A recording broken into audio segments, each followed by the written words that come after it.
Софија Манева, најпрвен сакам да ти се заблагодарам што од Кавадарци дојде во Скопје, специјално за ова наше интервју, кое има малце подлабока тематика, која подоцна нели ќе образложиме. За почеток сакам да те прашам, како си, дали си добро, како патуваше? Секогаш сум добро, секогаш уживам да возам и денеска ми е посебно драго што сум овде и што ќе го поминам ова време заедно со вас и што ќе разговараме за тоа што ќе разговараме, затоа што имам некоја позитивна трема поради тоа што прв пат јавно ќе зборувам за некои работи за кои што досега не сум зборувала и тоа е тоа. Меѓутоа се чувствувам пријатно. Ке му продолжиме на гледачите подоцна која е нашата тема, која што секако е многу длабока и тешка, но за почеток не сакам нели да се осеќаш да имаш трема, да се осеќаш неубаво, меѓутоа затоа би сакала да те прашам која е Софија Манева? Да им образложиме на нашите гледачи, многумина луѓе те препознаваат по музиката, по добрите песни, по убавиот глас. Меѓутоа, сакам ти од твој аспект да ми раскажеш од самиот почеток. Како одлучи да се занимаваш со музика? Која е твојата основна цел во кариерата и што ни спремаш ново? Па јас обично не сум човек кој многу зборува за себе и мислам дека е правилно другите да кажат, мислам оние што се дел од твојот живот да кажат која е Софија на некој начин, меѓутоа девојка родена и порасната во Кавадарци, со музиката, ако зборуваме конкретно за музиката, тоа е една од професиите како хоби со која што се занимавам јавно, нели јавна професија. Затоа и јавноста имала можност да ме дознае преку музиката. Со неа се занимавам од мои 14 години, кога почнав со средна школа. Тогаш ми се издадени сите песни и хитови од тоа време, кои што можеби на ова помладата генерација и не им се толку познати, затоа што тоа беше еден преубав период за музиката од пред 15 години, каде што сите уживавме, дур стваравме, имавме каде да го пласираме тоа. И самите настапи се изгледаше малку подруго и ми е драго што можев да го искусам и тоа што го искусувам и сега ова, меѓутоа сум од онаа доба кај што можам да наборам разлика од претходно и сега. Песните како Љубов или нешто друго, Ми крадеш од созите, дуетот со Јован секој ден се од тој период. Сега се вратив на музиката, после 10 години пауза и како цел во музиката која што имам, покрај настапите што се ги имам во живо, кои што навистина ми даваат еден голем благослов за кој што ето отпосле ќе зборуваме, заедно со мојот бенд, К4 бенд сме ние, 4 девојки од Кавадарци. Немам некои други одредени цели и амбиции, освен да стварам лично моја авторска музика, мои песни како порано, нешто што сега помалку го правам. За нова година, пред нова година изедов песна Момче Македонче, со која што го најавив мојот камбек. Требаше на пролет да излезе другата песна која што се вика Живот, имаме и нешто друго спремно.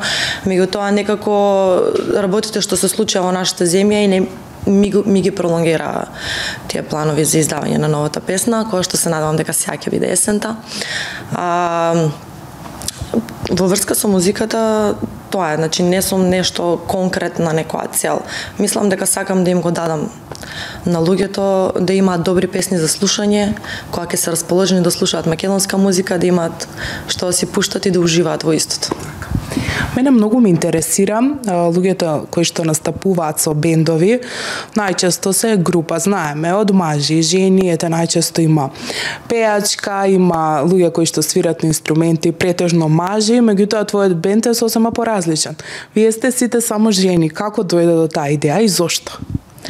Па најискрено беше како еден услов, значи дека сакаме да сме женски бенд. Не ради некоја атракција или не ради да бидеме поразлични од другите, туку затоа што јас уживам да работам со жени и многу полесно мислам дека многу полесно би се воделе кон истата цел.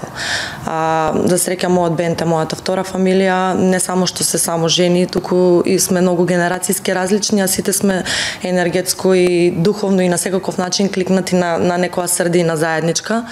Професорката од мојот бенд е малце повозрасна од мене, другите две се студентки, многу помлади од нас. Избегавам мажи кога станува збор за работа. Сакам да се држам понастрана од мажи и така некако и по професионално ми е сето тоа. Многумина ќе речат дека ги избегнуваат жените наместо мажите. Дали според тебе се покомплицирани? Кои? Мажите. Па не сум имала искуство да работам со мажи, ама мислам дека имало многу ситуации каде што на професионалното се измешало со приватното, сакам некако да се заштитам од тој момент. Софија спомна во нашиот претходен разговор дека имаш семен бизнис, ако не се лажам, имаш своји фирми, па кажи ми како се снаоѓаш ете како бизнис жена од тој аспект. Знаеме дека твојата јавна професија е нели музиката, меѓутоа малку ми не знаат тоа што се занимаваш професионално. Па јас и немам многу мои фирми, немам мое ништо лично створено, најискрено. Тоа е нешто кое што моите родители го посветиле животот да го створат. Јас растев со родители кои што градеа, ствара, и тоа ми беше еден голем пример. Во сет тој период тие беа заедно еден до друг. Начинот на кој што се поддржуваа, се сака и ги надминуваа сите работи, кои што ги носеше животот, ми беше уште еден голем пример за како треба да се одвиваат работите, и кога станува збор за брак, и кога станува збор за брак кој работи во ист бизнис реално. Да, се занимаваме со фастфуд, сендвичари имаме во Кавадарци, исто имаме пекара која што прави лепчиња, носиме лепчиња во кај вас во Скопје, едно 15-20 години. Најново што имаме е млекара, произведуваме млечни производи, сирење, кашкава, лурда, и моментално јас сум таму, затоа што сестра ми е една породилно, па сега јас ја работам незината работа во млекарата. Инаку имам своји ангажмани и кога се сендвичарите во питање и се, меѓутоа сакам пак да кажам дека тоа е нешто што моите родители го граделе, а ние како нивни деца, е фамилиарен бизнис заедно со чичко ми, наше е само да го одржиме тоа што тие го стварале, нели, и да продолжиме таа една традиција која што се надевам дека и нашите деца ќе ја наследат како фамилиарен бизнис и како ќе продолжи како една традиција од бизнис. Сум благодарна за сето тоа, што сум така растена, што никогаш не сум имала било какви грижи финансиски или како да кажам, не знам. Кога пробав да се одвојам од она што го стварале моите, тога решив да отворам парфимерија. Тоа беше моментот кога го завршив факултетот, сакав да имам нешто лично мое. Како што кажа, нешто кое што јас ќе го створам и ќе имам свој белек во тоа, и нешто за кое што мислам дека Бог ми дал дарба, а тоа е шминкањето. Така решив да го поврзам сето тоа. Парфимерија отвори во Кавадарци, која што нудеше услуги за професионална шминка. Нешто што во Македонија пред 10 години го немаше, меѓутоа кога ќе одам во салон или негде да си купам пудра или нешто, прво ми става од истата, од мустрата, па ако ми се допаѓаше, тогаш ја купував. И тоа за мене беше една прекрасна услуга и сакав тоа некако да успеам и овде да им го пружам на нашите муштери и слично. Испадна како многу добро. Го работев долги години, меѓутоа кога некои приватни работи, малку непланирани, ми се случија, го ставив сето тоа во заден план. Да, меѓутоа беше едно многу добро животно искуство за мене, во кое што јас добро се снајдов, мислам. Шминкањето се уште го работам, меѓутоа парфимеријата не. Софија, ги спомна твоите родители како репер на низ твојот живот. Спомна складно семејство и од кое ти нели се научила многу работи. Знаеме за тебе дека си омажена многу рано, како млада девојка, меѓутоа сето тоа не се завршило на начин нели како што сите посакуваме, нели кога ќе се омажиме да си створиме да си створиме свое семејство и да си бидеме со тој човек или нели таа жена до крајот на животот. Кажи ми во какви односи си со твојот бивши сопруг и дали може да ни раскажеш таа приказна за да слушнат нашите гледачи низ какви све фази си имаш поминато низ твојот живот кога е бракот во прашање? Се омажив на 23 години, веќе на 24 станав мајка, и во тој момент кога го запознав Ангел и кога кажавме тоа судбоносно да, и во добро и во лошо и се, немав никаков сомнеж дека тоа е човекот со кој што имам вистински животен партнер, со кој што сакам да одам низ овој живот и да ги минувам сите лоши и добри работи заедно. Меѓутоа во сите овие години сватив дека не може и мислам дека не постои еден партнер кој што може да ти одговара за целиот живот, затоа што и јас како личност се менувам низ годините и тој како личност се менува низ годините, и животот ти придонесува и ти создава работи кои што не си ги планирал на некој начин, кои што може да те извадат од колоксет и да те сменат како личност, наискрено. И затоа, да, тој беше мојот вистински избор на мои 23 години, меѓутоа и не мора да е на мои 33. Мислам дека надвор од се, тој е прекрасен човек, исто и јас, меѓутоа заедно имаше момент кога осетивме дека заедно сме полоши отколку одвоено. Дали може би тој има направено нешто што ти не би ми го простила никогаш? Тој е човек кој што јас го прифатив таков како што е, едноставен човек кој што нема одредени цели во животот кој што сака да ги постигне, нема некоја одредена професија, нема некоја одредено хоби, амбиција, и јас никогаш не побарав тој да е поразличен од тоа и да ми пружи нешто друго и поразлично од тоа, меѓутоа тој беше тој што не можеше да ја прифати мојата амбициозност и тоа што имав одредени цели по кои што сакав да се движам и да ги реализирам. И едноставно мислам дека дојде момент кога не можеше веќе да ме прати и не можеше да се носи со жена како мене. И мислам дека тоа малце го фрустрираше на некои моменти и едноставно тоа е тоа. Низ браковите нели се случуваат нормално кавги, секој што е во брак нормално може нели тоа да го доживее. Многумина луѓе најчесто се разведуваат поради физички напади врз жена, имаме и случаи каде што жена напаѓа маж. Дали може би во твојот случај било нешто слично? Во право си, кајна за да се разведеш треба да има порок, злоупотреба, психичко, физичко насилство, нели? Меѓутоа, за да се одлучиш да го поминеш остатокот од животот со некој човек, треба тој да е тој што ќе го вади најдоброто од тебе, што ќе те мотивира, што ќе ја прочита твојата душа и ќе знаеш што е тоа што те одржува во живот и ќе те насочува и ќе те поддржува да одиш по тој пат, нели? Меѓутоа, а не тоа да е тоа што ќе му смета и да бара од тебе да се откажеш од тоа за да бидеш идеална жена за него. Јас, ако требаше да се прилагодам за нашиот брак да преживее, требаше да се откажам од себе си. Едноставно јас не сакав да ја направам таа жртва и дојдовме до момент кај што свативме дека треба да се разделиме поради тоа што немавме исти планови едноставно за иднината, па нема што и да ја делиме иднината на крајот од денот. Сега кај нас не беше тоа случај, меѓутоа имаше моменти кај што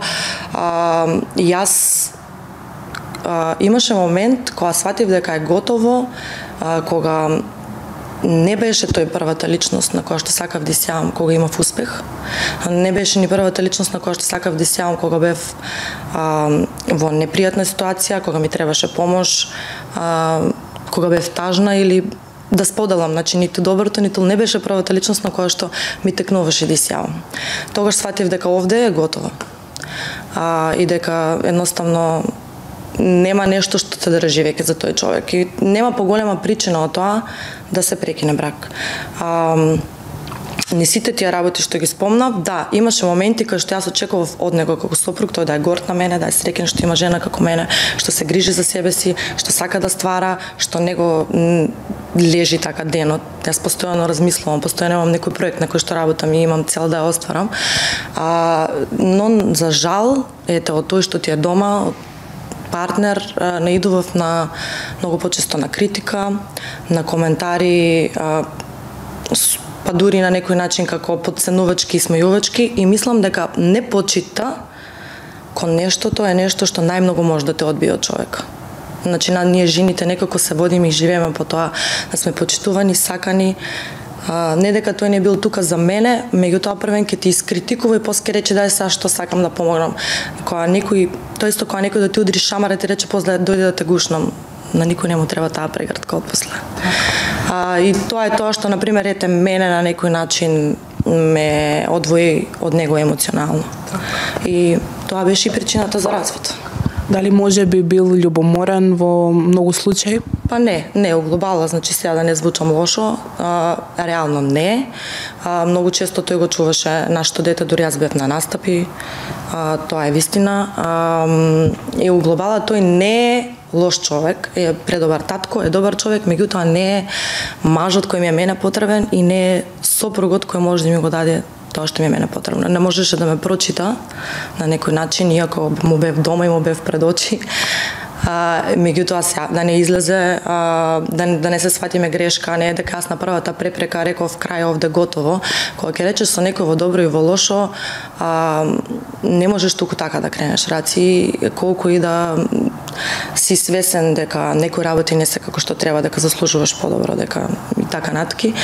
Долго време разговаравме, работевме на себе, гледавме, јас години и години се надевав дека нешто ќе се смени и дека едноставно ќе прогледа. Меѓутоа, кога тоа нема да се случи, доаѓа до разделба.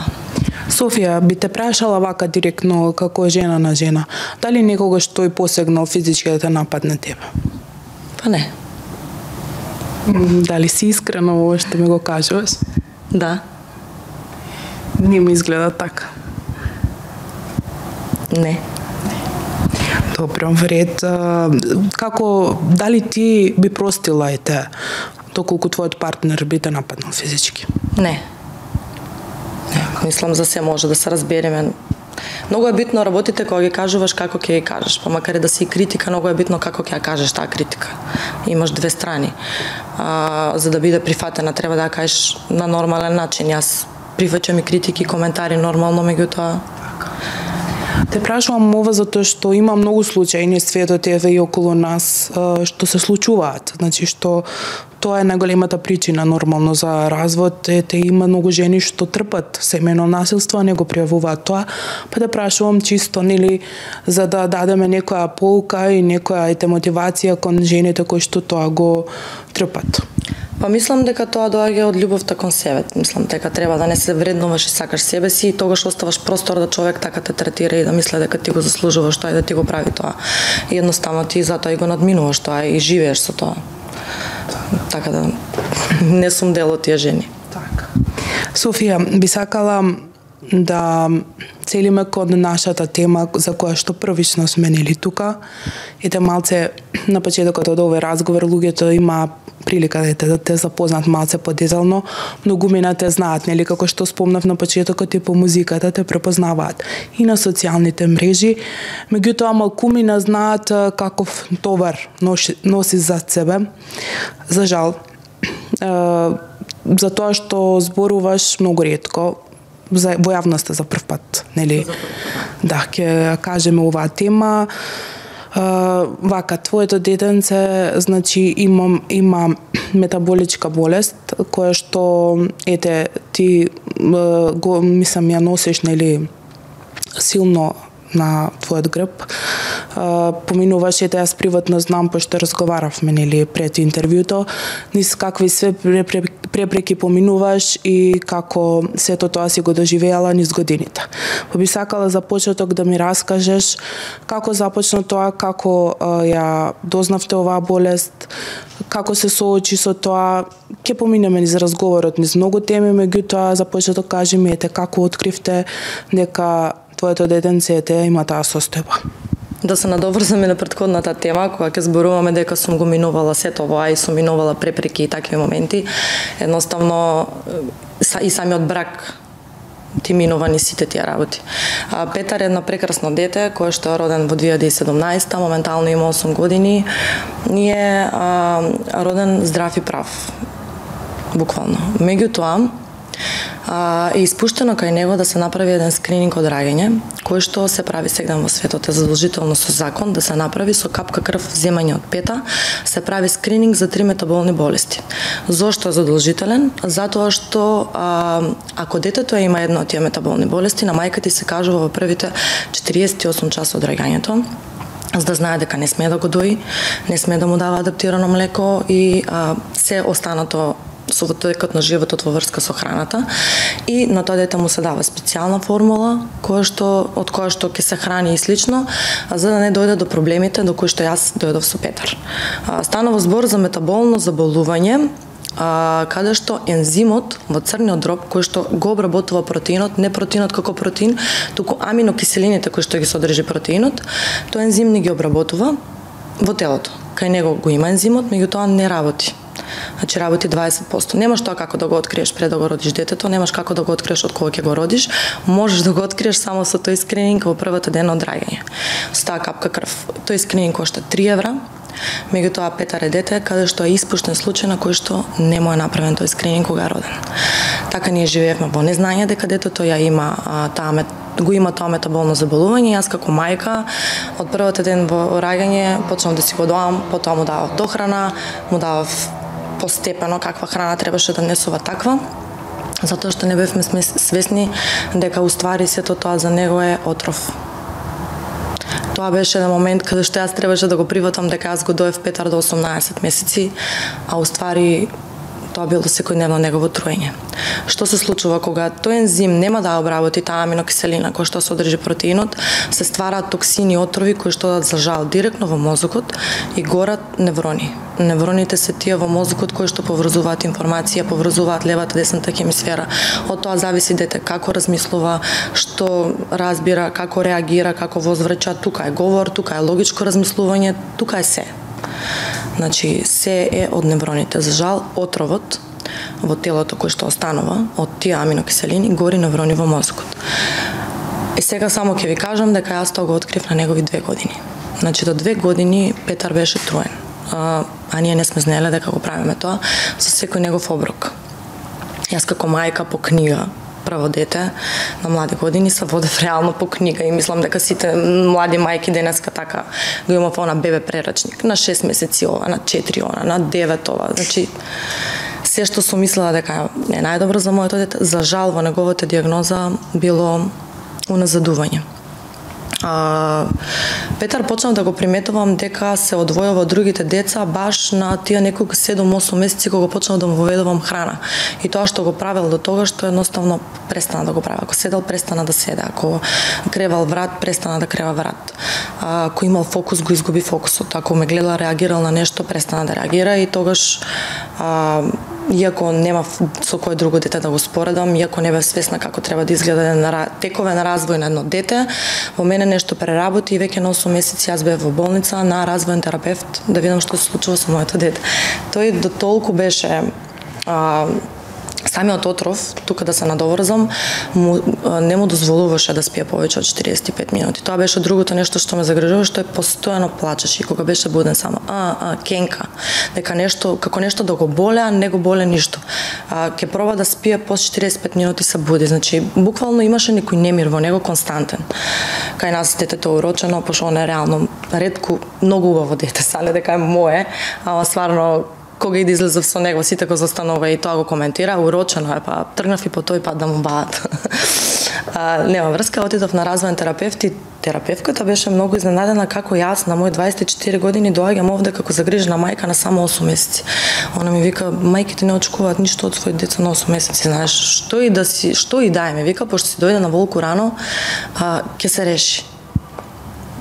Но на Петар диагнозата е ден битен. Значи не пали месец. Тука ми е можеби најкриво што веќе на 9-10 месеци јас отидов во клиника и лежев да му се направат темелни испитувања.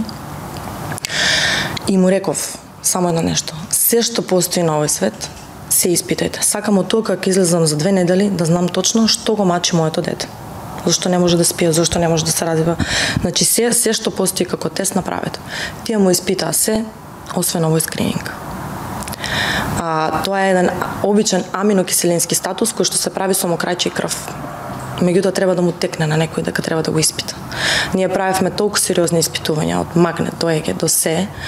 Ова не беше испитано, мене ми испрати од болницата као такво е детето, ајде да видиме натки како ќе се развива, малце е пополничко, тој беше подебело бебе затоа што уствари ништо во неговото тело не си сврлаше, тој ретко одеше во тоалет и така натки.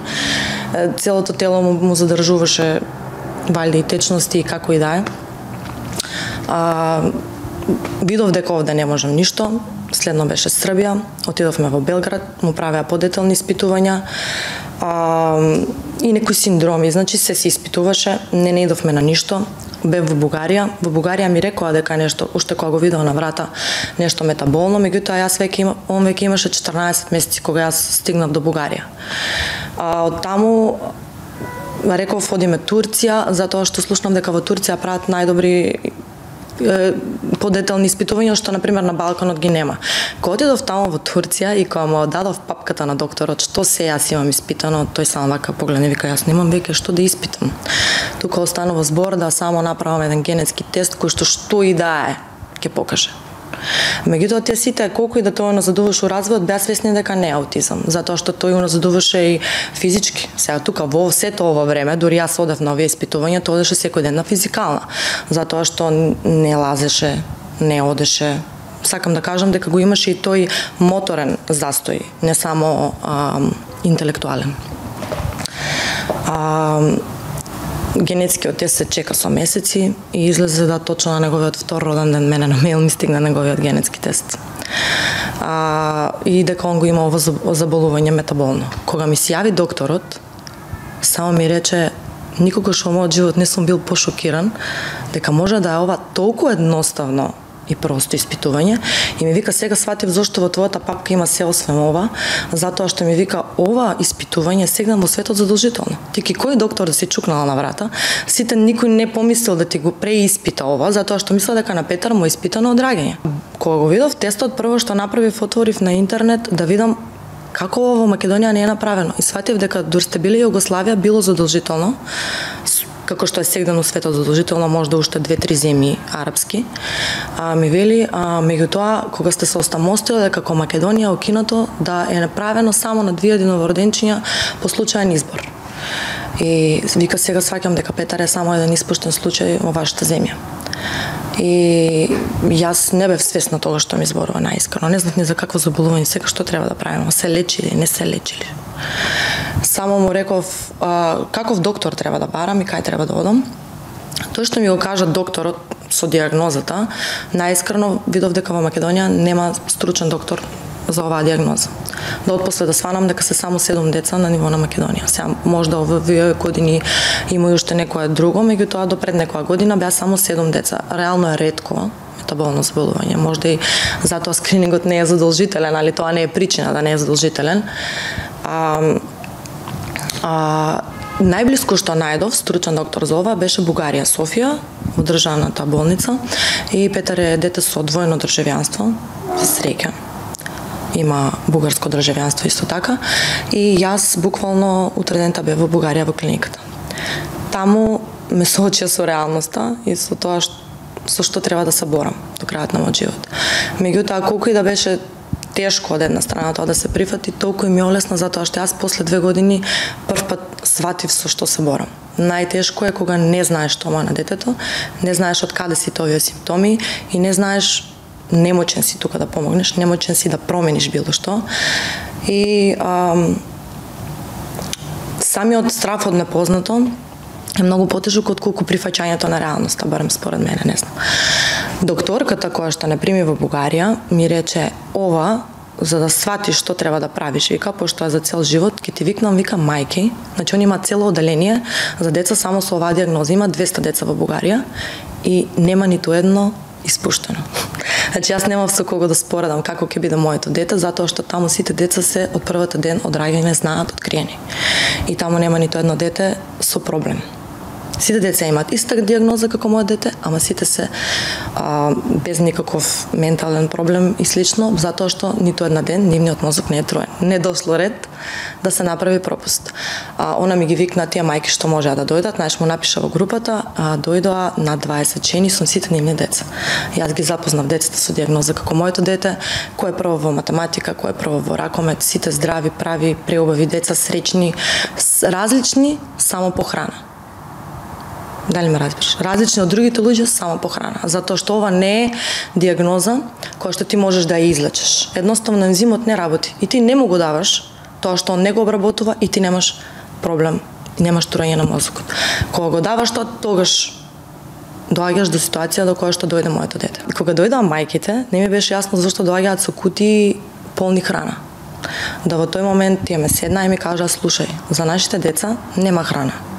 Има само 3 фирми во светот кои што произведуваат и ти храната ја купуваш од интернет. Германија, Англија, Америка.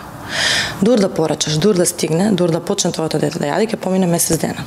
Не смеа да јадат од нашето брашно, не смеа да јадат ниту макарони, ориш, ништо. Значи само зеленчук и овоше, се што можам да му купам јас на Петаре се наоѓа во пилјара. Се друго морам да го порачам од овие 3 фирми во светот, да најдам начин да стигне кај нас за тој да може да јаде. Едноставно за да може да има леп. Накратко кажано. Таква поддршка во мојот живот никогаш не сум осетила, да тие едноставно дојдоа со се што има резерви храна и плюс дојдоа со најбитното, без кое што тие деца не можат да живеат, прашок, формула. Тоа е едноставно они го примаат протеинот кој што не може да го примаат од храната, од тој прашок, меѓутоа во тој протеин, во тој прашок и се извадени аминокиселините кои што неговото тело не може да ги обработи. Тој пак го прима протеинот, ама без тие аминокиселини. И фактички Петар, за да може да се развива здраво, нели, протеинот мора да го имаме за да растеме и физички да бидеме здрави, тој го прима после секој негов оброк, го прима овој прашок, кај што го прима нивото на протеини што треба да го прима од храната, а не го примил, со извадени аминокиселини кои што му штетат на неговото тело. Значи, тоа е специјална исхрана која што претпоставувам многу кошта, многу чини и тешко се стига до неа. Точно.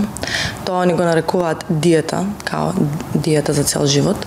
На луѓето поедноставно ми е да им кажам дека Петар цел живот ќе биде веган, а меѓутоа не е ни веган, затоа што веганите јадат јаткасти плодови, не знам чијове, се што нели не од животинско потекло, а пак содржи протеин. Тука станува збор за баш онака он смее да ги јаде некои вегански производи, као веганско сирење, вегански кашкавал, има некои вегански гумени бомбони и такви некои работи.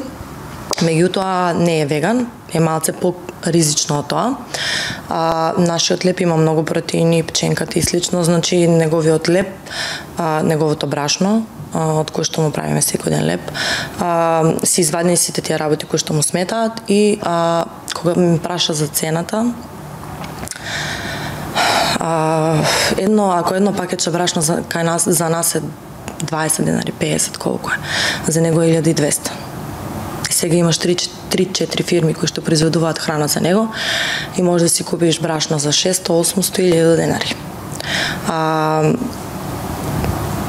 Тоа често е се освен леп. Прашина, овака, се рони. Немаш ниту средка, ниту корка, мислам.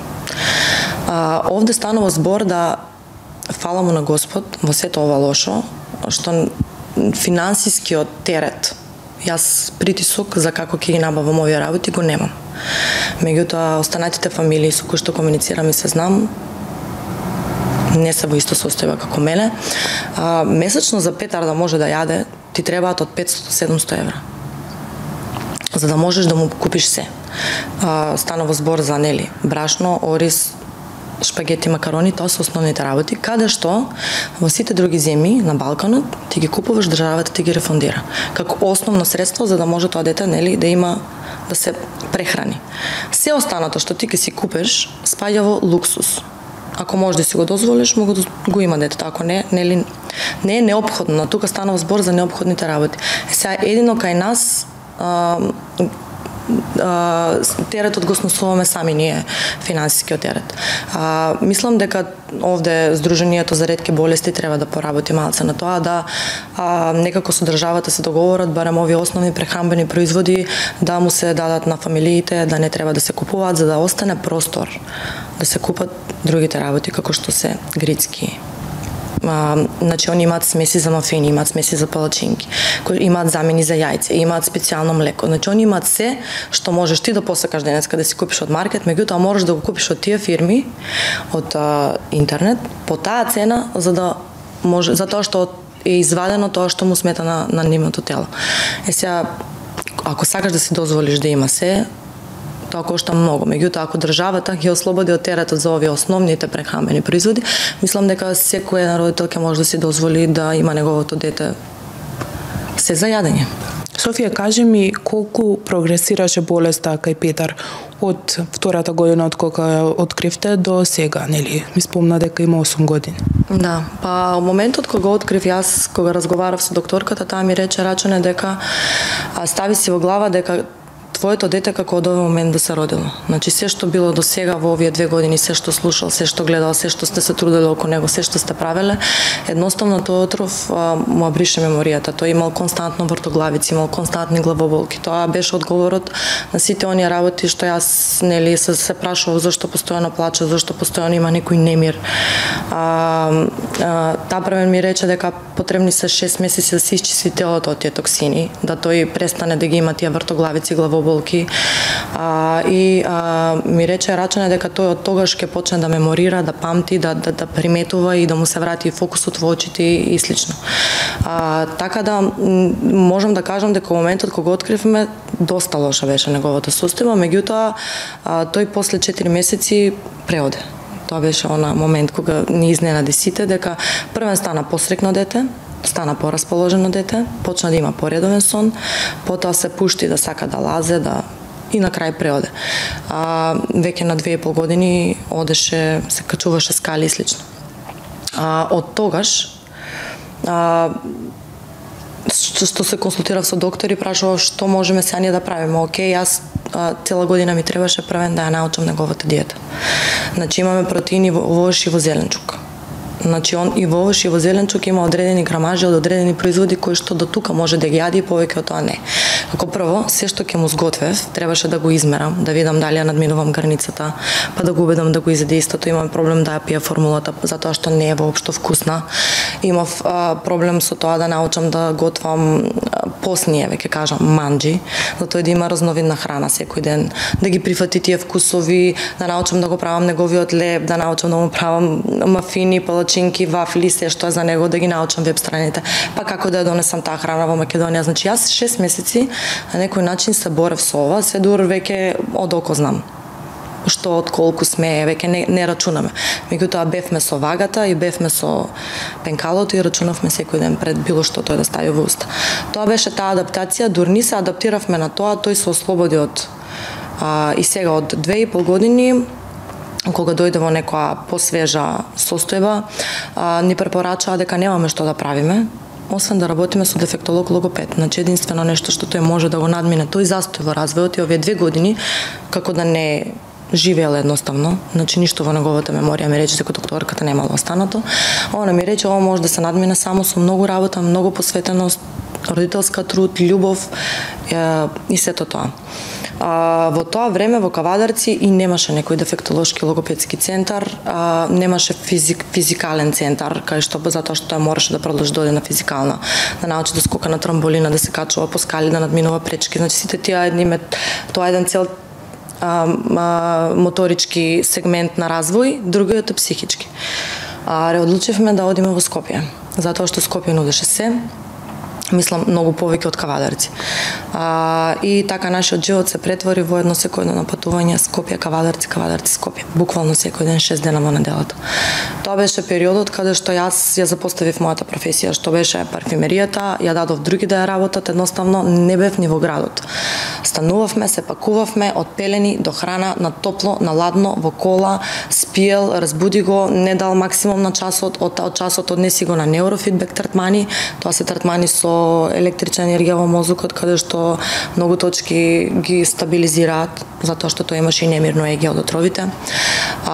Носи го на физикална, од физикална на друг час и врати се во Кавадарци. И буквално тој животот таа една цела година ми измори мене и него и мојот сопруг. Затоа што трчевме и на работа, трчевме и на сето ова, тоа ни беше приоритет. Да дојде до момент да јас одлучувам дека не можам повеќе да патувам, дека ќе морам да се преселам во Скопје. За жал сама, пошто мораше едниот и да работи, сега не можевме да одиме во Скопје, двајцата да седеме и да го гледаме Петар, да го што му треба него, нели. Тоа беше еден прв момент каде што се осетив како самохрана мајка. И тука сватив колку се можам сама и колку не знаеш колку си храбар, се до единствениот избор ти е да бидеш храбар. Со едно дете со нормален развој во непознат град да треба да минуваш буквално од сабајле до вечер, се е тешко, не пали со дете со атипичен развој. Требаше да му најдам градинка во која што ќе оди, каде што и не беше баш прифатен како што мислев дека ќе биде прифатен. Од таму го носев на овој третманот со неурофидбек, од таму Значи едниот час аеродром, вториот час после тоа влае. Јас како студент сум живеела во Скопје, да, меѓутоа јавен превоз, студент, не те интересира ништо друго освен да го најдеш кај кафичот и дискотеката и од кај да си купиш за јадење. Само беше јас требаше да го научам Скопје кај се болници, кај се центри, по цел ден со него развозување, еден ред на кога спие, готвење по цел ден, пазарување по цел ден, затоа што него не можеш да излезеш да му купиш било што да јаде. Значи треба ти денеска пред се да имаш 3-4 оброка за него што треба да ги изготвиш сама. Да ги спазариш и да ги изготвиш. Кај сигуротеките требаше да ги најдам и така натки. Тука веќе ми беше прифатена цела негова дијагноза, цел крст што јас треба да го носам, меѓутоа дојде момент кога требаш да се соочам со она едноставно емотивна и ментална сиромаштија на околината. Мислам во Кавадарци ме знаат сите, мене го знаат и Петар, и не толку дека сум била во некои непријатни ситуации кои што ми ги приредила средината, сум имала дама не толку. Првото онака шокантно соочување ми беше кога дојдов во Скопје. Значи јавно кога ќе излезев негде со него. Прибери си го невоспитаното дете, прибери си го ретардираното дете. Мислам, во тој момент имаше моменти на диши и издиши и единствено нешто што мислев е оно што го има кажано Исус Христос на крстот, прости им Боже, не знаат што прават. Тоа ми помагаше да не се гневам на тоа, туку едноставно и не ни можеш да се гневеш на сиромаштија. Сите ни паѓа жал кога ќе видиме сиромаштија. Овде станува спор за ментална сиромаштија и емотивна сиромаштија. И сега некој од страна може би ме жалеше мене кога ќе ме видиш со него, али јас ги жалев тие деца кога ќе идов со тие родители. Пошто она вришти пред моето дете и пред незиното и пред сите со тој став.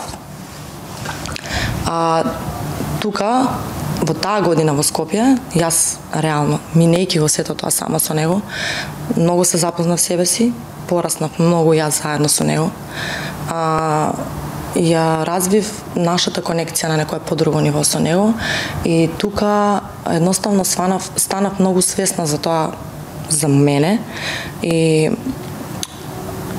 почнав да се сакам себе си многу повеќе и како родител, и како мајка, и како жена, и тогаш почнав да работам на тоа self-love моментот. И ми беше многу драго што ја имав таа година и цела наредна сама со него, каде што се посветив на него и на мене. Тука Петар и најмногу напредно. Скопје му пријаше многу добро и Скопје нудеше час по физичко на деца со атипичен развој. Значи тренер, секој дете свој дефектолог и асистент, тренерот кажува вежби, дефектологот му помага да ја прави. Имаше многу игри надвор од тоа, тој беше многу среќен. И јас во неговиот развој постојано си поставувам цел. Да, сега сакам ова да го научи, ова да ги тргнеме пелените, ги тргнавме. Сега сакам да научи сам да јаде, научи. Сега сакам да научи сам да се облекува и научи. Секогаш сум се фокусирала на неговата самостојност. Значи тој да ги работи работите сами, да не биде толку зависен од мене, повеќе отколку на тоа дали зборува или не зборува. Цела година живеев сама во Скопје, се враќав викенд, одев на свирки, понеделник пак бев Скопје. Наредната година живеев сама во Битола, затоа што во Битола се отвори една градинка која што сакав да дадам шанса, нешто поразлично во Македонија. Имаше работа со деца со нормален развој, 6 на пример во група и деца со 6 атипичен развој. Децата со атипичен развој да учат од децата со нормален развој. Сето тоа поддржувано од дефектолози и логопеди вработени од градинката. Тука Петар можам да кажам дека беше најсреќен, затоа што беше пред се во таа околина. Второ, го даде најголемиот прогрес. И тоа ми беше едно друг тип на искуство, каде што живеев со него во Битола. И се до момент да се вратам пак во Кавадарци. Кога се вратив во Кавадарци, одлучивме да пробаме нешто поразлично, некој друг тип на третмани, некој друг тип на напредок кој што може да го даде кај дете со атипичен развој, да не е обична работа со дефектолог и логопед. Тогаш се одлучивме за матични клетки. Бевме на преседување на матични клетки во Турција. Меѓутоа, можеби кај Петар тоа не даде некои доволни резултати кои што ние ги очекувавме, затоа што веќе имаше 6 години. Мислам дека тој вид на лекување може да даде подобри резултати кога детето е 2-3 години, кога тогаш мозокот најне го созрева, прима и слично. меѓутоа тука не се откажавме. Следно што го открив од враќањето од Турција по матични клетки беше првата мајка од Македонија, која што отиде и напиша статус во групата посебни родители дека била во Белгија. Со томати сметода лечење на деца со сите диагнози, цел огромен центар, значи они напиша цел пост и колку во тие 2 недели дорбила таму на лекувањето детето, од која точка до која стигнала. Стануваше збор за дете со аутизам. Мене постот многу ми го привлече вниманието. Она беше прва мајка од Македонија која што отиде. Јас и побарав контакт, ми прати мејл и јас контактирав клиниката во Белгија и решила да дадам шанса таму. Тоа е лекувањето кое што му го пружиме моментално на Петар веќе година и пол. Станува збор за фреквенции во мозокот, кои што ги прима преку ушите и тие фреквенции овозможуваат да се створат нови врски на постоечките неврони. Океј, ние имаме изгорени неврони, да, самиот наш мозок со текот на годините раѓа нови неврони, меѓутоа да не чекаме на тие неврони за да ги свате некои работи неговиот мозок, тие фреквенции создаваат нови врски помеѓу постоечките. Меѓутоа тоа не е процес кај што сега ти можеш да отидеш на еден третман и неговиот мозок да се среди, нели? Станува збор за подолг процес, треба да отидеш над 20 пати, одеш на секои 2 месеца, седеш по 2 недели и на третманите се по 8 часа денеска и така натаму. Софија, што би и препорачала на секоја мајка што се бори сама со себе, под наводници, во вакви ситуации? Многу љубов кон своето дете. На овие деца му треба многу повеќе љубов и многу повеќе трпение од децата со нормален развој. Светот оди напред, излегуваат постојано нови третмани, нови терапии, нови начини на лекување за секоја диагноза. Надежта не смее да се изгуби. На крајот од денот, нашите деца се посебни деца и ние треба да се заљубиме во нивната посебност. Значи не ги раѓаме нашите деца за да бидат по некој наш калп кој што ние сме го замислиле и да ни остварат некои цели кои што ние сме ги замислиле за нивниот живот. Треба да ги сакаме сите нивни несовршености и да научиме да ја примаме нивната љубов на начин на кој што тие знаат да ни ја искажат. Моето дете ми нема рече на мамо, јас 8 години чекам да ми рече мамо. И меѓутоа јас неговата љубов која што тој чувствува према мене секој ден ми ја докажува и ми ја покажува. На крајот од денот е многу побитно, нели, зборот има своја моќ, да. Не би го заменила Петар за ниедно друго дете, ниту за повеќе, ниту за помалку, како да кажам, не знам, да не видам грешка сватена. Он е моето животно искушение, кое што ми го даде Бог. И јас сум благодарна што ме одбрал мене да бидам негова мајка, затоа што и не секој еден знае да се избори со сето ова пред се како факт да се прифати, второ пат по кој што ќе се оди, цел кој што ќе се постигне и сето тоа што се бара да го дадеш и ти, реално и финансиски, и емотивно, и физички да се вложиш и да се посветиш на ова. Мислам дека тоа е среќен што ми има мене, јас сум среќна што го имам него. Не знам што би препорачала на секоја мајка да си го осети детето. Значи, има многу коментари од многу доктори сакам да кажам однапред осудено однапред визија за иднината на Петар со лимитирано, не знам како да се искажам. Меѓутоа, тоа е последното нешто што треба доктор пред се да ти го каже, затоа што никој никогаш нема да знае од кој што може да биде, нели? Кога станува збор за Петар, тој е роден здрав прав и нема никаква штета на неговиот мозок. Има недостаток на некои неврони, меѓутоа е докажано дека нашиот мозок ги ствара тие неврони и се што работиме ние како терапија моментално се за тоа да се створат нови неврони и тоа ќе биде едноставно причина, мислам, тоа ќе биде доволно за тој да ја надмине оваа штета која што му е правена тие 2 години во животот со храната. Така да јас за него имам визија дека тој пред се ќе биде многу сакано и многу среќно дете. А се дуре тој среќен, мене не ми треба ништо друго. Меѓутоа ќе бидам уште посреќна ако тој надмине маката која што има. Ако тој може слободно да каже што сака и да прави самостојно тоа што сака, знам дека тоа ќе биде. Знам дека се ќе биде во ред. Многу сум среќна што е многу музикално дете. И во тие моменти кога бевме на почетокот и кога беше во лоша состојба, имаше моменти кога сакаа да му го испитуваат слухот. И јас му викам, докторке, детето перфектно слуша. И она ми вика, ама гледај сега, јас свирам овде, тропам овде, тој не реагира. И викам, сакаш да видиш како реагира? Да. Јас кога ќе почнем да пеам. Тоа беше единствениот момент кој што он вака, фокусот во очи и да ме слуша. Викам, сега видовте дека слуша. Од секогаш музиката го смирувала, од секогаш го расположувала и е многу музикален. Има таа музичка интелигенција, многу добро држи ритам и знам дека ќе си го најде својот пат и дека ќе биде прекрасен, среќен човек. Што е она што ти дава надеж ни сиве овие години? Еве и за понатаму. Па неговата насмевка, ништо друго. И ни сите овие работи што ги минав, пак сакам да кажам дека сум среќна што ги минав со човек како ангел, затоа што тој беше доста посветен на сето ова. Нормално како мајка, изживеав 2 години сама и минував многу работи сама. Меѓутоа и низ одење по болници видов и многу попосветени родители, ама видов и многу родители кои што имаат кренато раци и од себе, и од детето, и од одговорноста, и од така да сум среќна што ете јас го немам тој проблем и што покрај тоа што со татко му на Петар не сме заедно, останавме да бидеме прекрасни родители за него и мислам дека одвоено сме подобри отколку кога бевме заедно и дека подобро му делуваме на детето и некако и детето е малци и посреќно реално. И тоа е тоа, мислам. Колку тоа е поддршка во целиот овој процес? Па тој се дава поддршката на свој начин, како што знае. Мислам, товарот да се најде храна, да се купи храна, од кај да се порача, како да стигне до овде, клиника, да се напише мејл, да се најде кај да се стигне, како да се стигне, кој дефектолог, да се организира, да се сготви. Тоа сето нормално дека е на мене. Тој треба да си го прошта детето 2-3 часа, да си помине убаво со него. Знам дека не е, затоа и старателството е целосно на мене.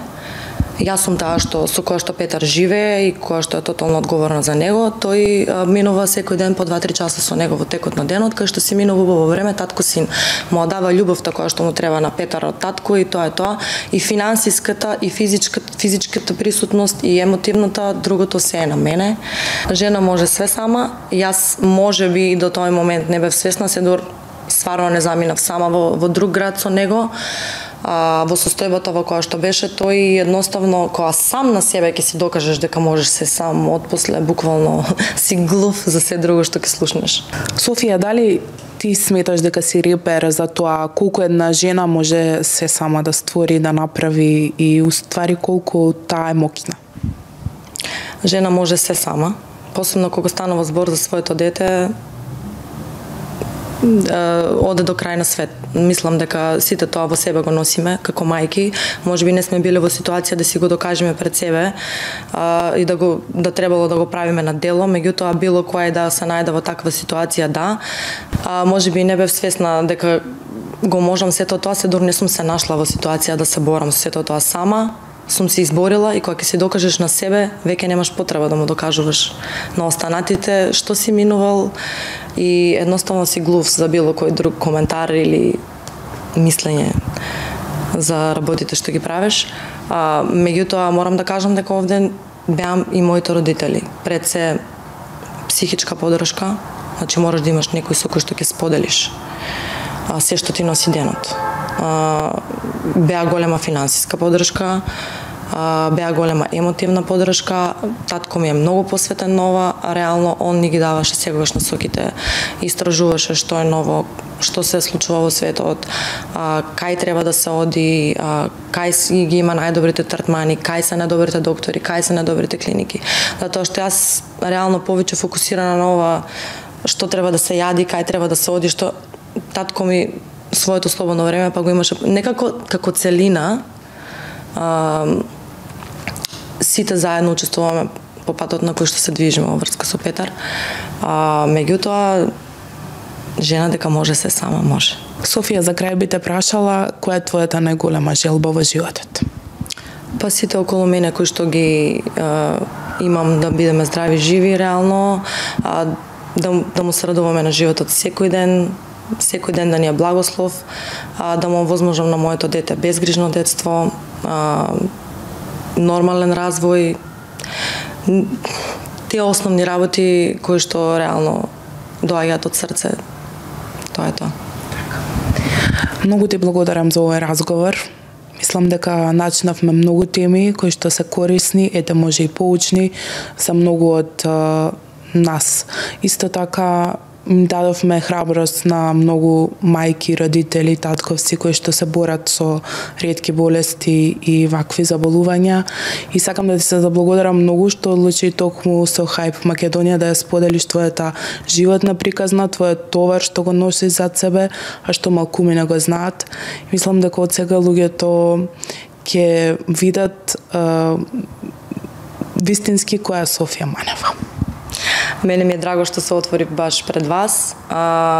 Ми е драго времето што го поминавме заедно. Јас никогаш не сум имала проблем да разговарам за било што, меѓутоа секогаш сум ја држала јавноста малку подалеку од од приватноста. Меѓутоа тоа е мојот живот.